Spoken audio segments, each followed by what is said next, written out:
247 आरव से पूरा fire campus परेशान। आसमान में अंधेरा हो चुका था और तारों भरी रात ने फाइटिंग ग्राउंड के ऊपर अपनी रोशनी बिखेरी थी। स्विफ्ट स्टार वुल्फ अपने नाम अनुसार तेज था, क्योंकि तारों की शक्ति ने उसको स्ट्रॉन्ग रिकवरी कैपेबिलिटीज दी थी। जिसे एंड्योरेंस और स्टेमिना के लिए जाना जाता था, वुल्फ और भी फियसली लड़ा जब उसके स्पेशल रून्स तारों की शक्ति को एब्जॉर्ब करने लगे। स्विफ्ट स्टार वुल्फ को एक साथ कई चैलेंजर्स के खिलाफ लड़ने में मुश्किल होती, लेकिन 1-on-1 बैटल्स में जो भी 100 के नीचे रैंक थे, उनके पास उसको हराने का कोई मौका नहीं था। जैसे जैसे स्विफ्ट स्टार वुल्फ नए चैलेंजर्स को हराता गया, आरव ने इस समय का फायदा उठाया और अपनी एनर्जी रिकवर करने लगा। कुछ समय बाद वो भी मैजिक फाइट में शामिल हो गया। उसने कोई भी इंटरमीडिएट स्पेल्स का इस्तेमाल नहीं किया, क्योंकि उसके कुछ बेसिक स्पेल्स से ही उसका काम बन जा रहा था और साथ ही उसकी एनर्जी भी बच रही थी। जो थोड़े ऊपरी रैंक्ड वाले थे, वो अक्सर बैटल्स में एक्सपीरियंस्ड होते थे। वो स्विफ्ट स्टार वुल्फ को चारों तरफ यहाँ वहाँ भगा सकते थे या उसको कुछ नुकसान पहुंचा सकते थे। जब आरव अपने एक्स्ट्राऑर्डिनरी लाइटनिंग फील्ड के साथ बैटल में शामिल हुआ और एक फायर बर्स्ट के साथ, जो कि एक इंटरमीडिएट स्पेल की आधी शक्ति जितनी थी, उसके ओपोनेंट्स जो अब 100 रैंक के ऊपर थे, उन्हें अब फाइट करने में मुश्किल हो रही थी। शुरू में जब सिर्फ आरव उनके खिलाफ फाइट कर रहा था, तब स्टूडेंट्स को पहले ही ये मुश्किल लग रहा था। अब समन बीस्ट और उसके समरना के साथ टीम अप करने पर हालत बहुत ज्यादा बिगड़ गए थे। आरव को अच्छे से पता था कि वो एक लंबे समय तक लड़ने वाला था, या शायद वो बस लोगों को परेशान करने में बहुत एक्सपीरियंस था। उसने जान लिया था कैसे अपनी एनर्जी को बचा के रखे ताकि वो बाकी चैलेंजर्स का सामना कर सके। योजक चिन्ह नंबर्स लगातार बढ़ते रहे। असल में कुछ फाइट्स को ही एक फेयर और जस्ट बैटल माना जा सकता था। जो 400 के पार रैंक थे, उन्होंने सीधा सरेंडर कर दिया था। जो 200 के आसपास रैंक थे, वो आरव के लिए उसके स्कूल के प्रैक्टिस डमी की तरह थे, जिन पर वो बड़े आराम से हमला कर उन्हें हरा सकता था। उनकी अब एक आखिरी उम्मीद जो बची थी, वो स्टूडेंट्स थे जो 2 सोल सीड्स के साथ 140 से ऊपर रैंक थे, जो शायद बैटल को तब खत्म कर सकते थे जब डिमन किंग और उसका समन बीस्ट थके होते। ये आरव सच में एक सिर दर्द है। डीन ने उससे पहले ही कहा था कि लो प्रोफाइल रखने की कोशिश करे। इसके बजाय उसने पूरे फायर कैंपस को चैलेंज कर दिया। क्या ये उसका लो प्रोफाइल रखने का तरीका है? दिन धर्मेंद्र आए, अपने माथे को रगड़ते हुए। वो अभी ही तो मेन कैंपस में आया है। एक नए स्टूडेंट होने के नाते वो और ज़्यादा लो प्रोफाइल क्यों नहीं रख सकता? उस पर चिल्लाने के बावजूद जब दिन धर्मेंद्र ने आरव को स्टेज पर खड़ा देखा, उन्होंने एक गहरी सांस ली। ये लड़का, अच्छा हुआ तुम जिंदा हो। विशाल फाइट्स देखते देखते अब और नहीं देख सकता था। अगर इस समय कोई सबसे ज्यादा मेंटली सफर कर रहा था, तो वो ये एलिमेंटल डायरेक्टर ही था। इस समय उन्हें बहुत पछतावा हो रहा था। उन्होंने क्या सोचा था, इस लड़के को तुरंत एक बुरा समय दिखाने की कोशिश करते हुए, बस इसलिए क्योंकि डीन सूर्यकांत ने खुद ट्रांसफर एप्लीकेशन हैंडल की थी। उन्होंने ये करके खुद को एक बड़ा सिर दर्द दे दिया था। उनका फायर कैंपस दूसरे एलिमेंट्स के सामने अपनी रेपुटेशन कैसे वापस पाएगा? अगला रैंक्ड 101 मानव, विशाल ने थके हुए स्वर में चिल्लाकर कहा। विशाल ने कई सालों तक कैंपस में टीचिंग की थी, लेकिन ये उनका पहली बार था जब वो इतना ज़्यादा सिर दर्द महसूस कर रहे थे। वो जब भी एक चैलेंजर का नाम पढ़ रहे थे, ऐसा लग रहा था जैसे उनका भी दिल अब इतने सारे शौक खा खा कर थक गया था। उन्होंने कई एरोगेंट स्टूडेंट्स को सबक सिखाया था, लेकिन इस खास ट्रांसफर स्टूडेंट के खिलाफ उन्होंने अपने गुस्से को पूरी तरह खो दिया था। अगर उन्होंने अपने गुस्से को काबू में रखा होता तो आज ये ना होता। जब 101 रैंक मानव स्टेज पर चला, दर्शकों की आंखों में तुरंत चमक आई। खास तौर पर फायर कैंपस के स्टूडेंट्स उसे देखकर खुश थे, जो उनकी डूबती हुई नाम के बीच एक आशा की किरण था। ये मानव है, सभी चैलेंजर्स में से सबसे स्ट्रांग। जो टॉप 100 में रैंक थे, उन्हें किसी नीचे रैंक वाले को चैलेंज करने की परमिशन नहीं थी। इसलिए ज्यादातर लोगों ने अपने दांत भींच भी हटे हुए उसे चैलेंज कर दिया, क्योंकि आरव ने उन सबकी लाइमलाइट छीन ली थी। मैं पहले ही जानता था कि नीचे के रैंक वाले सभी के सभी बेकार हैं। आज इस ट्रांसफर स्टूडेंट ने आखिर मेरी इस बात को साबित कर दिया। अगर मैं दीपक उसको चैलेंज करता, तो मैं आसानी से उसको और उसके पेट को हरा सकता। एक टॉप 100 में रैंक स्टूडेंट ने बाकी सभी उसके नीचे के रैंक वाले स्टूडेंट्स को ताना मारते हुए कहा। बिल्कुल सही, टॉप 100 के एक्सपर्ट्स को उसको चैलेंज करने की परमिशन नहीं थी। ये कितनी शर्मिंदगी की बात है, एक ट्रांसफर स्टूडेंट जो बिना किसी रोक टोक के जो चाहे कर रहा है। सच कहूं तो तुम सो कॉल्ड एक्सपर्ट सब हाइपोक्राइट्स हो। तुम में से कोई भी शुरू में उसको सीरियसली नहीं ले रहा था, और अब तुम सभी हमें ताना मार रहे हो। एक फीमेल स्टूडेंट जो काफ़ी स्ट्रेट फॉरवर्ड थी, उसने काउंटर करते हुए कहा। आरव ने बिना किसी शक के पूरे फायर कैंपस को शर्मिंदा किया था, लेकिन दूसरे एलिमेंट्स के स्टूडेंट्स उसके साहस और कैपेबिलिटीज से इम्प्रेस थे, सिर्फ उन्हें छोड़कर जो हमेशा ये दिखाते थे कि वो कितने टैलेंटेड हैं।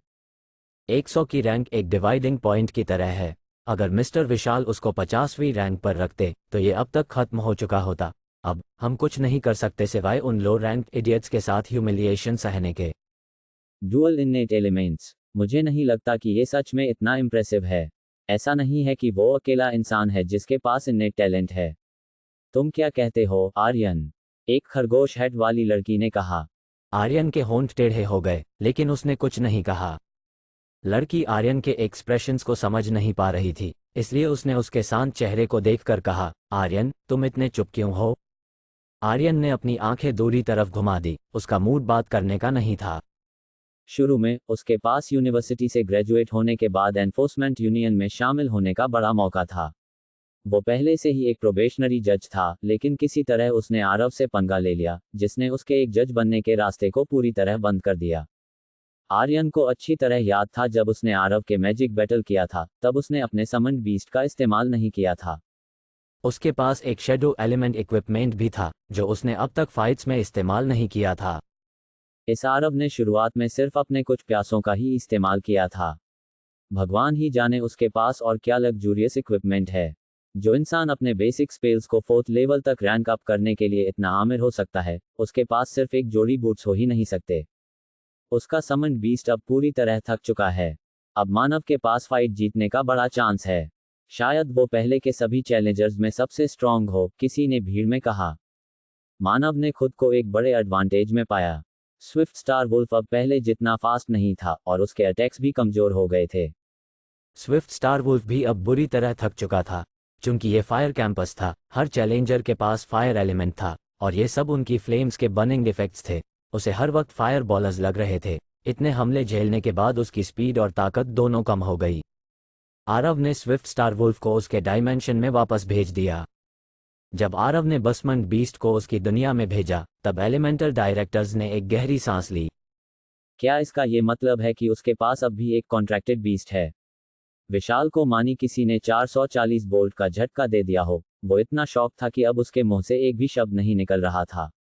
कॉन्ट्रैक्ट समनिंग एलिमेंट की एक इंटरमीडिएट स्पेल है। नॉर्मली एक कॉन्ट्रैक्ट समनिंग एक बीस्ट को डायमेंशनल समनिंग के जरिए समनड बीस्ट से कई गुना स्ट्रॉन्गर बनाती है। अगर आरव ने भी अपने समनिंग एलिमेंट के साथ इंटरमीडिएट रैंक हासिल किया था और उसी के साथ अगर उसने अब एक कॉन्ट्रैक्ट बीस्ट को समन किया, जो स्विफ्ट स्टार वुल्फ से भी कहीं ज्यादा स्ट्रॉन्ग था, तो उसका फायर कैंपस अब पूरी तरह बर्बाद होने वाला था। 248 आरव हुआ घायल। जब टीचर्स ने अपनी आंखें चौड़ी करके ग्राउंड की तरफ देखा, जिग्नेश ने कहा, उसके पास 3 एलिमेंट्स हैं जो वो कल्टीवेट कर रहा है। उसका फायर और लाइटनिंग एलिमेंट्स काफी इंप्रेसिव हैं। अगर उसका समनिंग एलिमेंट भी इंटरमीडिएट रैंक तक पहुंच गया है, तो क्या उसकी कल्टीवेशन रेट थोड़ी ज्यादा डरावनी नहीं है? टीचर्स ने राहत की सांस ली जब उन्होंने देखा कि आरव इंटरमीडिएट समनिंग स्पेल का इस्तेमाल नहीं कर रहा था। ये बंदा उन्हें लगभग हॉट अटैक से मार डालता। ये अच्छा हुआ कि उसके पास कोई कॉन्ट्रैक्टेड बीस्ट नहीं है। असल में आरव का समनिंग एलिमेंट पहले ही इंटरमीडिएट रैंक तक पहुंच चुका था। वो स्पेल को आसानी से कास्ट भी कर सकता था। समस्या ये थी कि उसके पास उतने पैसे नहीं थे एक अच्छे कॉन्ट्रैक्टेड बीस्ट खरीदने के लिए। उन कॉन्ट्रैक्टेड बीस्ट्स में से जो स्विफ्ट स्टार वुल्फ की स्ट्रेंथ को मैच कर सकते थे, उनकी कीमत 40 करोड़ रुपये या उससे ज्यादा थी। स्विफ्ट स्टार वुल्फ से कमजोर कोई कॉन्ट्रैक्टेड बीस्ट खरीदना काफी बेकार था। मानव फाइटिंग ग्राउंड पर ठंडे पसीने में डूबा हुआ था। जब उसने देखा कि आरव के पास कोई कॉन्ट्रैक्टेड बीस्ट नहीं है, तो उसने चुपके से हंस दिया। सबको फायर कैंपस में हो रहे इस मैजिक फाइट्स के बारे में पता चल गया था, और अगर उसने डिमन किंग को हरा दिया, तो उसकी रेपुटेशन में बड़ा बूस्ट आता। उसका परिवार उसे सीरियसली लेने लगता। मानव को पता था कि आरव की एनर्जी खत्म हो रही है। उसने आरव को सांस लेने का कोई मौका नहीं दिया। उसका इंटरमीडिएट फायर स्पेल पहले ही उसके राइट फिस्ट पर जलता हुआ दिख रहा था।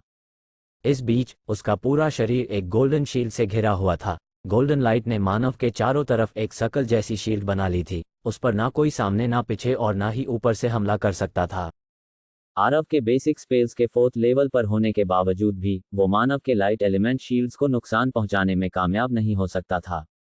मानव एक spirit grade light element soul seed का इस्तेमाल कर रहा था, जो उसे ज्यादा मजबूत डिफेंस दे रही थी।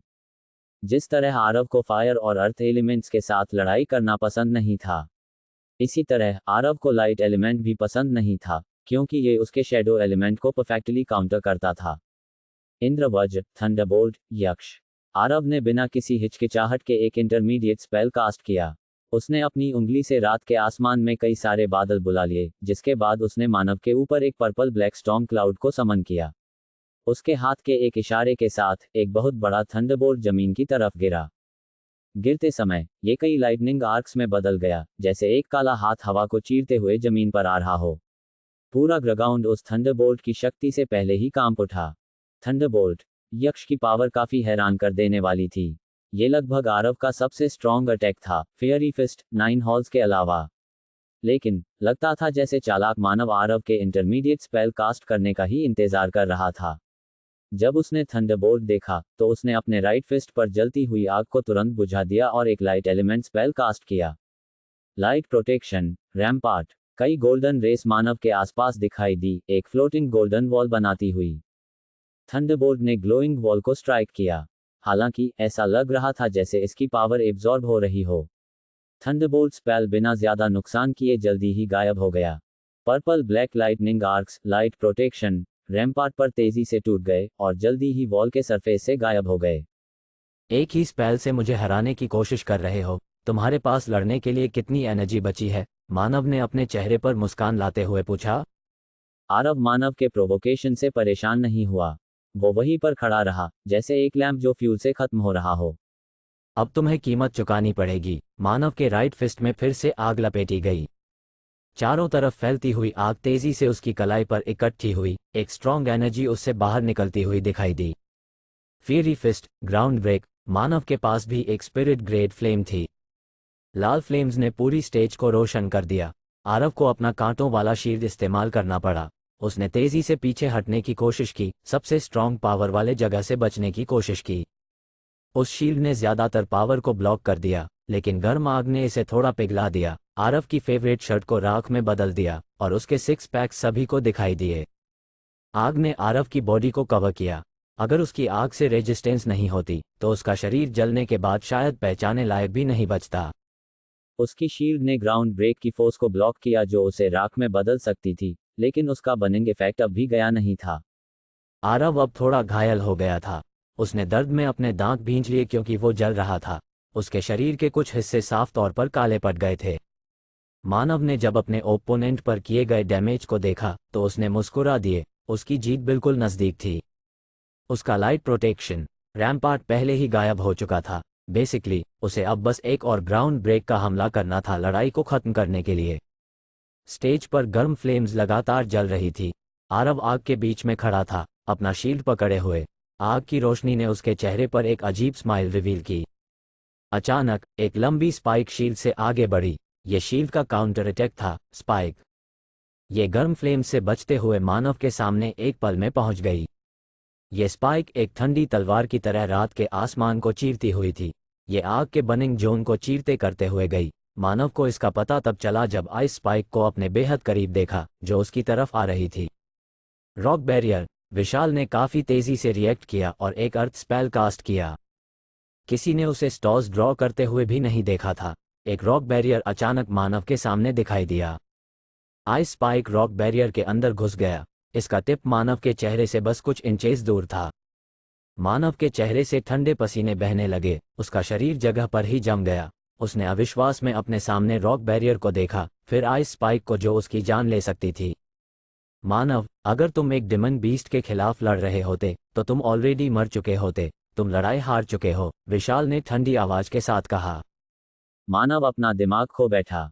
उसने कभी नहीं सोचा था कि आरव, जो अपनी सारी एनर्जी इस्तेमाल कर चुका था, उस पर ऐसे पॉइजनस स्कॉर्पियन के लास्ट स्ट्रगल की तरह उस पर वार करेगा। उसने अपने डिफेंस बहुत जल्दी गिरा दिया था, जिस वजह से वो ये फाइट हार गया। उसने अपना सिर उठाया और आरव के शरीर पर जलते हुए फ्लेम्स देखे। अपनी हिम्मत इकट्ठा करते हुए हारने के बाद उसने कहा, तुम्हें मैंने घायल कर दिया है, इतना मेरे लिए काफी है। 249 पुराने दोस्त से मुलाकात। फायर कैंपस के सभी स्टूडेंट्स उदास थे। उन्होंने कभी नहीं सोचा था कि चैलेंजर्स में सबसे स्ट्रॉन्ग स्टूडेंट मानव भी हार जाएगा। मानव बहुत केयरलेस था, उसकी जीत पक्की थी, लेकिन किसी तरह एक काउंटर अटैक के चलते वो बैटल हार गया। ये बात तो सच थी कि आरव की शील्ड इक्विपमेंट काफी यूनिक थी, जो काउंटर अटैक कर सकती थी। किसी ने भी इसकी उम्मीद नहीं की थी। सबसे इंपॉर्टेंट बात, डेमन किंग को मानव के फेयरी फिस्ट से घायल कर दिया गया था और वो फाइट हारने के कगार पर था। कौन जानता था कि शील्ड इक्विपमेंट उसकी जीत को हार में बदल देगी। ये आइस शील्ड भले ही थोड़ी डैमेज हो गई है, लेकिन काउंटर अटैक भी बुरा नहीं था। कम से कम मेरे पैसे तो इससे वसूल हो गए, आरव ने खुद से कहते हुए आइस शील्ड को वापस रखा। वो हंसने वाला था, लेकिन उसके शरीर पर जलने के निशान ने उसे रोक दिया। शुक्र है, उसके घाव ज्यादा सीरियस नहीं थे, नहीं तो वो स्टॉस को जोड़ने में इतना फोकस नहीं कर पाता और फाइटिंग की एबिलिटी खो देता। मानव स्टेज से नीचे उतरा। उसने आरव की तरफ गुस्से से देखा जो उसके पीछे था। वो एक आदमी से टकराने से बचा जिसके बाल गोल्डन डाई हुए थे। उस आदमी की स्किन टोन काफी अच्छी थी और नाक लंबी थी। उसके फेशियल फीचर्स काफी आउटस्टैंडिंग थे, वो किसी कोरियन से कम नहीं लग रहा था, इसके बजाय मानव के जिसका चेहरा और स्किन अजीब ब्लैक मार्क से कवर थे। तो तुम यहाँ भी हो। मैं अपने शेखावत परिवार के लिए कुछ नाम कमाने के इतने करीब था, लेकिन मैं शर्त लगा सकता हूँ कि वो आग के फ्लेम्स से अब तक परेशान हो रहा होगा। अगर उसने जल्दी उनका इलाज नहीं किया तो उसकी स्किन काली हो जाएगी। मानव ने गोल्डन हेयर वाले आदमी से कहा। वो आदमी मानव से थोड़ा लंबा था। उसने मानव की तरफ ठंडी नजर डालते हुए देखी। अचानक गोल्डन हेयर आदमी ने अपना हाथ उठाया और मानव के चेहरे पर जोर से थप्पड़ मारा। थप्पड़ की आवाज काफी तेज थी। तुरंत ही इसने भीड़ का ध्यान अपनी ओर खींच लिया, जो डिस्कस कर रहे थे कि कैसे वो डेमन किंग को हरा सकते हैं। वो कौन है? हाँ, उसने 101 रैंक वाले मानव को थप्पड़ मार दिया। क्या हो रहा है? मैंने नहीं देखा। क्या तुमने कहा कि किसी ने मानव को थप्पड़ मार दिया है? भीड़ के बीच तुरंत उस गोल्डन हेयर वाले आदमी को लेकर चर्चा होने लगी। उन्होंने साफ देखा कि मानव को मारने के बाद उसने कुछ कदम पीछे हटा लिया। उसके मुंह से खून से लथपथ एक दांत भी गिर गया था। उस आदमी ने मानव को कितनी जोर से मारा था। मानव के मुंह से खून निकल रहा था। उसकी नज़र गुस्से से भरी थी, लेकिन उसने अपने चेहरे पर यह दिखाने की हिम्मत नहीं की, जो हैरानी से भरा हुआ था। सिर्फ एक फाइट हारा हूं मैं, मानव ने अपने गुस्से को काबू करते हुए कहा। मानव को जानने वाले इस नज़ारे पर विश्वास नहीं कर पाए। मानव बदला लेने वाले स्वभाव का इंसान था, इसलिए समझ नहीं आया कि उसने भीड़ के सामने अपने चेहरे पर थप्पड़ खाने के बाद वापस क्यों नहीं लड़ाई की। क्या उसने शर्म महसूस नहीं की? मेरे नज़रों से दूर हो जा, वरना मैं तुझे लंगड़ा बना दूंगा, गोल्डन हेयर वाले आदमी ने मानव की तरफ घूरते हुए कहा। इसे साफ समझ आ रहा था कि मानव का स्टेटस उस आदमी के सामने बहुत कम था।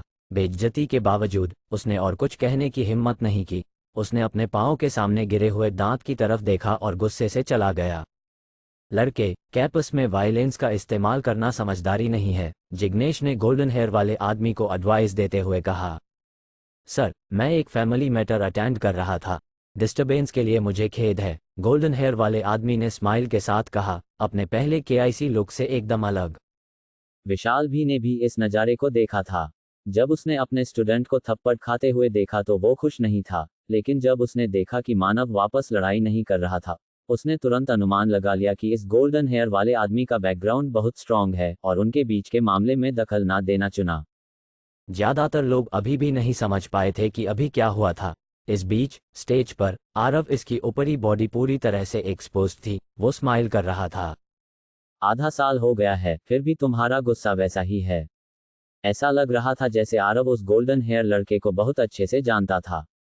उसने स्टेज से उसका स्वागत किया। तुम भी वैसे ही हो। अगर मैं लाइट कैंपस से तुम्हारे चैलेंजेस देखने नहीं आता, तो मुझे पता भी नहीं चलता कि तुम यूनिवर्सिटी वापस आ गए हो, गोल्डन हेयर वाले लड़के ने भी हंसकर जवाब दिया। वो दोनों दो पुराने दोस्तों की तरह एक दूसरे से मिल रहे हो जैसे। ये तो सिर्फ एक चैलेंज था, आरव ने कहा। मुझे परवाह नहीं है। जो भी रुद्र के दोस्त को चोट पहुंचाता है, मैं उस पर कोई दया नहीं दिखाता, चाहे वो कोई भी हो। वैसे भी वो सिर्फ मेरे फैमिली द्वारा पाला पोसा गया एक कुत्ता है, रुद्र ने कहा। मैंने सोचा था कि अगले बार जब मैं तुम्हें देखूंगा तो तुम एक कॉफिन के अंदर लेटे हुए होंगे, लेकिन तुम इतने एनर्जेटिकली कैंपस एक्टिविटीज में पार्टिसिपेट कर रहे हो, रुद्र ने चमकते हुए आंखों के साथ कहा। आखिरी बार जब उसने आरव को देखा था, उसके बाल जमीन तक पहुंच रहे थे, और उसकी बॉडी डेमोनिक ऑरा से घिरी हुई थी, क्योंकि बख्तावर और उसकी टीम उस पर एक्सपेरिमेंट करने में लगे हुए थे। उसने सोचा था कि वो इस आदमी को फिर कभी नहीं देखेगा, जब उसने उनकी जिंदगी बचाने के लिए खुद को डिमन में बदल लिया था। लेकिन हैरानी की बात यह थी कि आरव अभी भी उसके सामने जिंदा खड़ा था। जिस तरह उसने पहले ही दिन नए स्टूडेंट्स के सारे रिसोर्सेस ले लिए थे, उसी तरह अब वो एक साथ फायर कैंपस के 200 से ज़्यादा स्टूडेंट्स को चैलेंज कर रहा था। अब आरव को जिंदा देखकर उसके दिल का बोझ हल्का हो गया। उसने डिसाइड किया कि मानव, जिसने उसके बेस्ट ब्रदर को चोट पहुंचाया था, उसे वो बाद में अच्छी तरह देखेगा। आरव ने उसकी जिंदगी बचाई थी, इसलिए उसे शेखावत फैमिली के मेंबर का प्रोटेक्टर माना जाता था। शेखावत फैमिली ने मानव को उसकी कल्टीवेशन और उसके सोल सीड्स दिए थे, इसलिए उसके मुंह से एक दांत निकालना भी शायद सजा के रूप में बहुत कम था। रुद्र नहीं चाहता था कि आरव के मजेदार टास्क, जिसमें उसने पूरी फायर कैंपस को चैलेंज किया था, उसमें कोई रुकावट आए। उसने जल्दी से एक स्पॉट ढूंढा और एक सुंदर लड़की के साथ बैठ गया। आरव चुप था जब उसने देखा कि रुद्र के पास एक और नई गर्लफ्रेंड थी। अगला, रैंक 467, विशाल ने चैलेंजर का नाम पढ़ा। लेकिन मानव की हार के बाद चैलेंजर्स अब आरव के लिए कोई रुकावट नहीं बन पाए थे। जो 400 रैंक पाए थे, उन्हें उसने आसानी से हरा दिया था। चैलेंजर्स की गिनती 200 से ज़्यादा हो चुकी थी और फाइट्स देर रात तक चल रहे थे। आमतौर पर स्टूडेंट्स अपने रूम्स में आराम कर रहे होते या मेडिटेट कर रहे होते, लेकिन आज पूरा ग्राउंड भरा हुआ था। कोई भी चैलेंजर आरव के लिए कोई बड़ी रुकावट नहीं बन पा रहे थे, भले ही उसके पास इंटरमीडिएट स्पेल्स कास्ट करने की एनर्जी नहीं थी। वो सभी लोग उसकी बेसिक स्पेल्स भी उसके इतने घायल होने के बावजूद झेल नहीं कर पा रहे थे। लेकिन भीड़ ने कुछ ऐसा देखा जिसने उन्हें उम्मीद की एक किरण दी। आखिरकार आरव बहुत थका हुआ लग रहा था। मानव के खिलाफ बैटल लड़ने के बाद आरव की फाइटिंग एबिलिटी लगभग खत्म हो गई थी। उसने सिर्फ आइस स्पाइक के काउंटर अटैक की वजह से जीत हासिल की थी। हमने फाइनली उसकी एनर्जी खत्म कर ही दी, हमें अब बस कोई टॉप 200 रैंक वाला चाहिए। नहीं, जब तक वो 600 के बाद के बेकार स्टूडेंट्स मौजूद है, हम आराम से उसे खत्म कर सकते हैं। मुझे समझ नहीं आता तुम इतने एक्साइटेड क्यों हो। उसने तुम्हारे कैंपस के 200 से ज़्यादा लोगों को हराया है, एक अलग एलिमेंट के स्टूडेंट ने कहा। कुछ भी हो, उसने अभी तक सभी चैलेंजर्स को नहीं हराया है, नहीं तो फायर कैंपस ज़रूर एक मजाक बनकर रह जाएगा। सभी आरव की डरावनी ताकत देखकर हैरान थे। वो ट्रांसफर स्टूडेंट से डरे हुए थे। सबसे ज़रूरी बात, अगर ये लड़का सारे चैलेंजेस सर्वाइव कर लेता, तो उनका फायर कैंपस दूसरे एलिमेंट्स के सामने कभी अपना सिर नहीं उठा पाता। CH-250 फायर कैंपस का गुस्सा। CH-250 फायर कैंपस का गुस्सा। आखिरी चैलेंजर, रैंक 173, अभिषेक। विशाल अपनी हिम्मत इकट्ठा करके चिल्लाया। बिना किसी को नोटिस किए सिर्फ एक चैलेंजर बचा था। विशाल भी अब इस ट्रांसफर स्टूडेंट से थोड़ा डर गया था। हालांकि चैलेंजर्स ने एक एक करके उससे लड़ाई की थी, एक साथ नहीं, लेकिन जिन लोगों को उसने हरा दिया था, उनकी गिनती एक दीवार बनाने के लिए काफ़ी थी। जब फायर कैंपस के स्टूडेंट्स ने सुना कि आखिरी चैलेंजर 200 से ऊपर रैंक में था, उन्हें थोड़ी सी आशा मिली। अगर आरव आखिर में एक स्पेल भी कास्ट कर पाता, तब भी उसका टॉप 200 रैंक वाले एक्सपर्ट के खिलाफ जितना मुश्किल था। लगता है भगवान भी आज उसके साथ नाइंसाफी कर रहा था। अभिषेक की किस्मत बहुत अच्छी है, मुझे भी अपना नाम लिखवाना चाहिए था। शायद मैं आखिरी चैलेंजर होता। इसमें खुश होने वाली कोई बात नहीं है। ट्रांसफर स्टूडेंट ने हमारे फायर कैंपस के 200 से ज़्यादा स्टूडेंट्स को हरा दिया है। अब तो मैं कह भी नहीं सकता कि मैं फायर कैंपस से हूँ। फिर भी हम सबका पूरी तरह से हार जाने से तो बेहतर है। सच कहा, 176 रैंक वाला अभिषेक सबकी आखिरी उम्मीद थी। अभिषेक एक छोटी शीघ्र का इंसान था, वो देखने में भी उतना अच्छा नहीं दिखता था। उसका रूप काफी भयानक था, लेकिन उसकी छोटी आंखों में थोड़ी अकड़ थी। उसने आरव की तरफ देखा और एक चूहे की तरह खिलखिला के कहा, मुझे लगा था कि मैं 100 रैंक तक पहुंचने का मौका मिस कर दूंगा क्योंकि मैंने बहुत देर से रजिस्ट्रेशन किया, लेकिन कितनी हैरानी की बात है, तुम अब तक टिक पाए हो। अभिषेक आरव से एक्सप्रेशनलेस चेहरे के साथ बात कर रहा था। असल में उसकी छल कपटी वाली आंखें कभी कभी किसी और को देख रही थीं। वो इंसान था सनी। असल में दोनों सिर्फ साथ काम करते थे, लेकिन जब सनी को पता चला कि अभिषेक का नंबर सबसे आखिर में है, उसने आखिरी चैलेंजर से एक एहसान मांगा। सनी चाहता था कि आरव इतना जख्मी हो जाए कि कुछ महीने तक बिस्तर पर ही पड़ा रहे। अगर वो सफल होता, तो सनी, जो एक अमीर परिवार से था, उसे बड़े इनाम से नवाजता। सनी इस ट्रांसफ़र स्टूडेंट के बारे में सोच रहा था। अभिषेक के लिए ये एक आसान काम था बड़े इनाम के लिए, क्योंकि ट्रांसफ़र स्टूडेंट इतना थका हुआ लग रहा था कि शायद वो एक और स्पेल भी नहीं कास्ट कर सकता था। आरव वहाँ थोड़ा पीला चेहरा लेकर खड़ा था। लड़ाइयाँ बहुत देर तक चल रही थीं। उसका स्टेमिना फाइनली ख़त्म हो गया था। उसके ऊपर से उसकी चोटें और भी बढ़ गई थीं। इतना सब कुछ सहने के बाद भी यहाँ तक टिकना काफ़ी इम्प्रेसिव था। मिस्टर विशाल, कृपया काउंटडाउन शुरू करें। उसे ज़्यादा आराम करने का समय मत दीजिए, अभिषेक ने ऐसे कहा जैसे वो जीतने के लिए बेताब हो। विशाल ने सिर हिला दिया और लड़ाई की शुरुआत का ऐलान किया। जैसे ही उसने ऐलान खत्म किया, एक आवाज़ ने अचानक बात काटी। आज के लिए बस बहुत हुआ। भीड़ को पता नहीं चला था कि डीन सूर्यकांत भी फाइटिंग ग्राउंड में पहुंच गए थे, जो समय पर बोल पड़े लड़ाई को रोकने के लिए। Dean Suryakant, dean. कुछ टीचर्स ने विनम्रता से अपनी सीट्स की पेशकश की। भले फायर कैंपस डीन सूर्यकांत के कंट्रोल में नहीं था, लेकिन वो फिर भी यूनिवर्सिटी के डीन थे, तो उनका सम्मान करना जायज था। आरव, तुम अभी स्टेज से नीचे आओ। इससे मछली मरती है या जाल टूटता है जैसी स्थिति में बदलने की जरूरत नहीं है। इससे तुम्हारे यहाँ के फायर कैंपस के डेवलपमेंट को कोई लाभ नहीं मिलेगा, डीन सूर्यकांत ने आरव से कहा। आप सही कह रहे हैं, आरव ने सर हिला दिया। मिस्टर विशाल से माफी मांगो और अपने सीनियर भाइयों और बहनों से।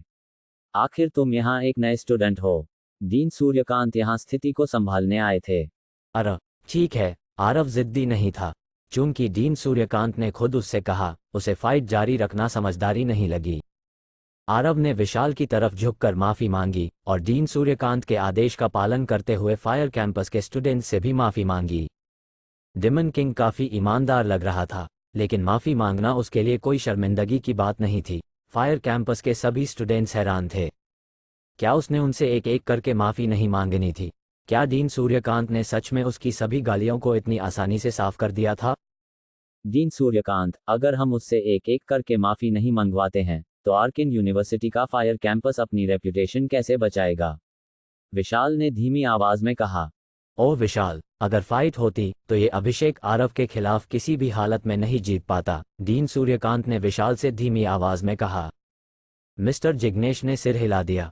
असल में उन्होंने पहले ही विशाल को इशारा दे दिया था। उसके पास लड़ने की एनर्जी नहीं है। अभिषेक फाइट कैसे हार सकता है? विशाल ने अपनी भौहें उठा के और थोड़ी नाराजगी के साथ कहा। डीन सूर्यकांत नहीं चाहते थे कि बहुत सारे लोग आरव के असली टैलेंट के बारे में जानें। आखिर में कुछ चीजें छिपी रहनी चाहिए, क्योंकि वो वर्ल्ड कॉलेज टूर्नामेंट के लिए तैयारी कर रहे थे। ज्यादा चीजों को उजागर करने से उनका ही नुकसान होता। इसलिए उन्होंने कुछ शब्द विशाल के कान खींचकर कहे। विशाल भी बेवकूफ नहीं था। भले ही डीन सूर्यकांत ने उसके कानों को थोड़ी देर के लिए छुआ था, उसने तुरंत ठंडक महसूस की। विशाल को समझ आया क्यों डीन सूर्यकांत खुद स्थिति को संभालने आए थे। वो असल में फायर कैंपस की रेप्यूटेशन बचा रहे थे। ये कहना जरूरी नहीं था कि डीन सूर्यकांत जानते थे आरव 4 एलिमेंट्स वाला इंसान था। अगर फाइट जारी रहता तो जिद्दी आरव अपना शैडो एलिमेंट जरूर इस्तेमाल करता। अभिषेक के पास उसके खिलाफ कोई मौका नहीं होता। चूंकि आरव उनके कैंपस को वर्ल्ड कॉलेज टूर्नामेंट में रिप्रेजेंट करने वाला था, डीन सूर्यकांत का आरव को उसके चौथे एलिमेंट को उजागर करने का कोई इरादा नहीं था, चूंकि वर्ल्ड कॉलेज टूर्नामेंट उनके देश के लिए बेहद जरूरी था। तो इस केस में आज के लिए चैलेंजेस ऑफिशियली खत्म हो गए हैं। विशाल ने और कुछ पूछने की हिम्मत नहीं की। डीन सूर्यकांत के कुछ शब्द बोलने से ही विशाल को काफी जानकारी मिल गई थी। विशाल अपने फायर कैंपस की रिप्यूटेशन को दांव पर लगाने का साहस नहीं कर सकता था। चूंकि आरव ने उनसे और स्टूडेंट से माफी मांग ली थी, ये इस तरह से खत्म नहीं हो सकता। अभिषेक को लड़ने दो। हाँ, या तो फायर कैंपस के ज्यादातर लोग बेकार हैं जैसे उसने कहा था, या फिर उसे एक एक करके हम सबसे माफी मांगनी पड़ेगी। फायर कैंपस के स्टूडेंट्स सेटिस्फाइड नहीं थे। उन्होंने मांग की कि आरव एक एक करके माफी मांगे, क्योंकि आज जो अपमान उन्होंने सहा था वो बहुत ज्यादा था, वरना वो अपना चेहरा दूसरों को कैसे दिखाते? क्या अभी वो अकड़ में था? हाँ, वो शायद मजबूत है और हम में से बहुत से लोग मानते हैं कि हम उसका मुकाबला नहीं कर सकते, लेकिन इसका मतलब ये नहीं कि हम अपनी गरिमा को उसके पैरों तले को चलकर जाने देंगे, स्टूडेंट्स में से एक हारने वाले चैलेंजर ने कहा। आरव शुरू से ही हर किसी का दुश्मन था और ये साफ था कि वो बुरी तरह थक गया था और उसका फाइट में हारना तय था। ज्यादातर लोग उसे जाने नहीं देना चाहते थे। अरे, जो फायर कैंपस से हैं, थोड़ा शर्म करो। अगर मेरे कैंपस के 200 स्टूडेंट्स एक के बाद एक हार गए होते तो मैं अपना गुस्सा दिखाने में भी शर्म महसूस करती। क्या तुम लोग सच में उससे एक एक करके माफी मंगवाने की मांग कर रहे हो? क्या तुम सभी को शर्म नहीं आती? श्वेता ने भीड़ में से चिल्लाया, जो पहले से ही फाइट्स देखने आई थी। वो सही कह रही है, शायद वो फाइट को इसलिए रोक रहा है क्योंकि वो फायर कैंपस को और बुरी हालत में नहीं डालना चाहता, और तुम लोग अभी भी उस पर पत्थर फेंक रहे हो जबकि वो पहले ही कुएं में गिर गया है। क्या तुमने नहीं सुना कि डीन सूर्यकांत और तुम्हारे एलिमेंटल डायरेक्टर ने इसे रोकने का फैसला कर लिया है? इस बीच तुम लोग जो आज उसके कमाई गई शान को जलन से देख रहे हो, अपनी हंसी खुशी की गरिमा को बचाने की कोशिश कर रहे हो। दूसरे एलिमेंट्स के कई स्टूडेंट्स आरव के पक्ष में खड़े थे। फायर कैंपस के लोग हमेशा गर्व और अकड़ में रहे थे, दूसरे एलिमेंट्स की कोई इज्जत नहीं करते थे। उन्हें ये देखकर अच्छा लगा जब ट्रांसफर स्टूडेंट ने फायर कैंपस को सबक सिखाया। फायर कैंपस के स्टूडेंट्स इन बातों को सुनने के बाद और भी नाराज हो गए। वो लोग आरव को आसानी से नहीं जाने देने वाले थे। उसका पूरे कैंपस से माफी मांगना काफी नहीं था। कई लोग इंतजार कर रहे थे कि वो घमंडी आदमी अपना सिर नीचे करके उनसे एक एक करके माफी मांगे।